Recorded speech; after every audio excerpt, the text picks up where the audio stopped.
Hello, everyone, and welcome back to my channel. If you're new here for the first time, welcome. My name is Angela, and I find my paradise through reading. We're doing something very different today. We are out in my garden, and I thought it would be really cool. I got my basket here, and I'm like picking strawberries. Like, I have had to come out every day and harvest so many strawberries. Like, this is just crazy, and it's beautiful.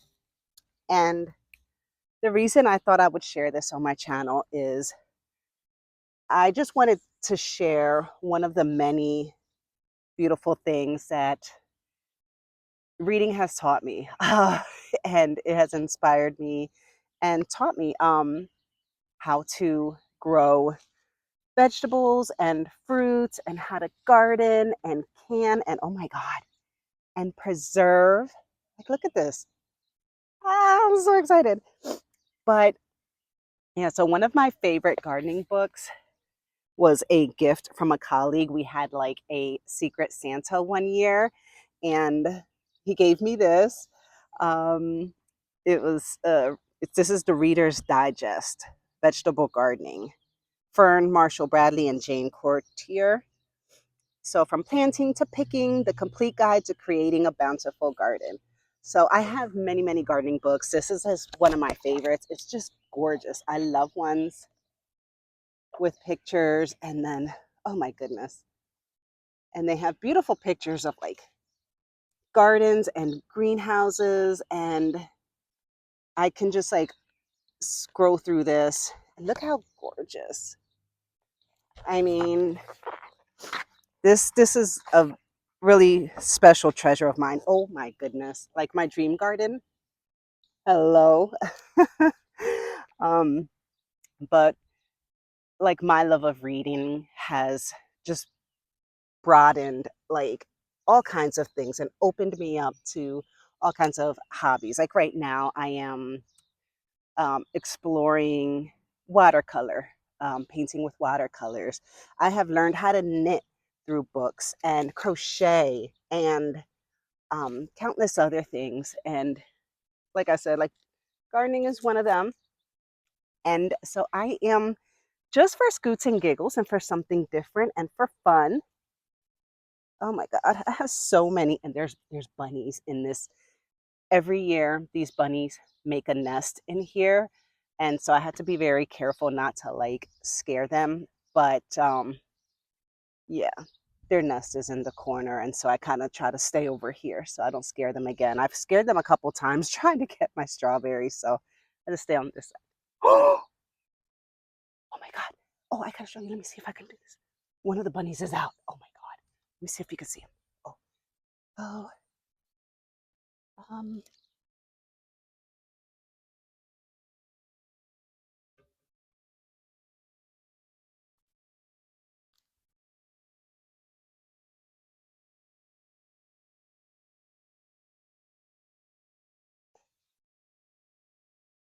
like terrible at trying to like. You see him? I swear to God.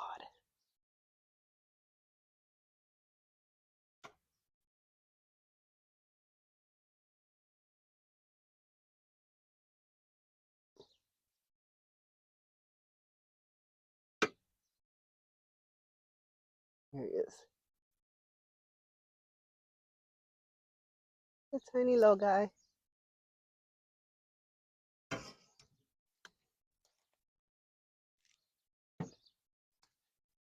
Sorry, that was terrible trying to like angle it. Oh,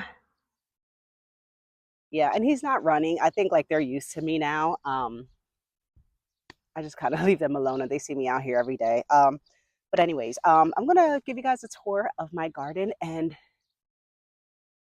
it looks like a mess, but I promise you, um, in a couple months, it's gonna look so much worse. It's gonna look so much worse.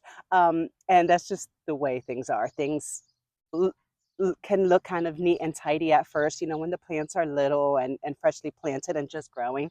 But in a couple months when everything's just getting big and overgrown and looks crazy, um, it looks like a mess, but I always get like such a huge harvest out of my garden every year. And it's gorgeous. It's beautiful and I love it. And I do have a lot to be thankful for. Just like the harvest in my garden, but just the knowledge that the books have brought me. And I always use them as reference materials because you can, gardening, like you'll always have questions and you'll never learn everything that there is to learn about gardening. You're always learning about new fruits and veggies to grow, new ways to preserve, new recipes, new companion planting, new ways to deal with pests. I mean, it's every year it's something new. So you're always going back to your books and learning as you go, and it's just fantastic. So, anyways, let's do a quick tour and let's get to it. Okay, I'm just gonna start like towards the back of my house. I have these containers where I have some different berries and herbs. So I have oregano, thyme, uh, rosemary.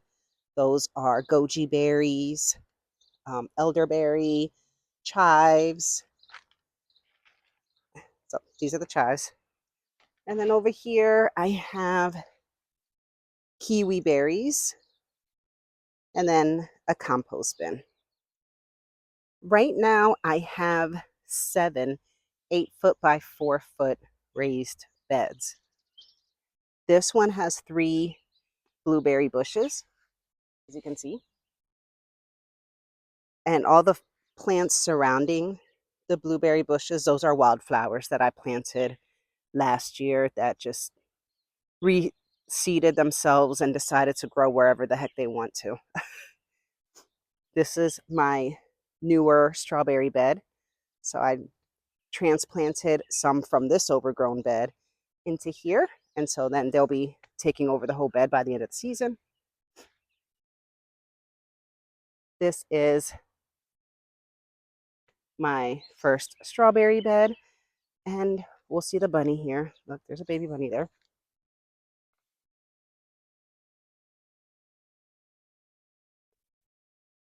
Sorry, it's blurry. I don't want to get too close.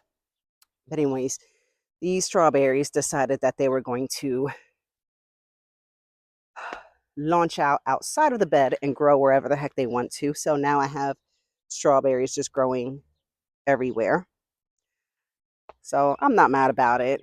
The more the merrier, I guess. Over here, we have the asparagus bed. So yeah, so we have a couple new shoots coming out, like you can see right here. That's a new asparagus. And then when you let them continue to grow, they get tall and they start to open up and then they look like this. So this is at the point definitely before they open up that you start harvesting them. But I am letting a lot of this just kind of grow because this is only the second year of this asparagus bed. So I want them to get established. Over here, like there, you can see the growth from that one. I have raspberry canes planted. So far, that's the only one that's showing growth. But then around the raspberries, I have onions. So you see onions just growing in there just to take up the space. Over here, one tomato plant.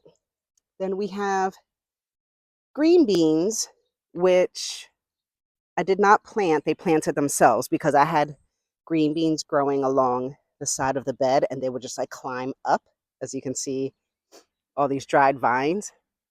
So the pods that I did not harvest, as you can see, the sun is crazy, but you see them, they're all dried out and they have dried beans in them. And so they just like pop open and drop seeds all over the raised bed. And they just start growing themselves. So I'm not mad about it. If they want to grow, we'll just have green beans again and I don't have to plant them. So, um, but I also have potatoes in there. Like potatoes is what I purposefully planted. And then all these other green bean plants decided to grow and rock it out. So I was like, okay, that's fine. And then there's tomato plants over there that are growing from last year, the tomatoes that dropped their seeds and I never dealt with it, but now there's tomatoes growing everywhere. I got to yank them out. Anyways, these are my potato plants, or not potatoes, what are they called? Peppers. See? You see peppers growing. So I have a bunch of bell pepper plants.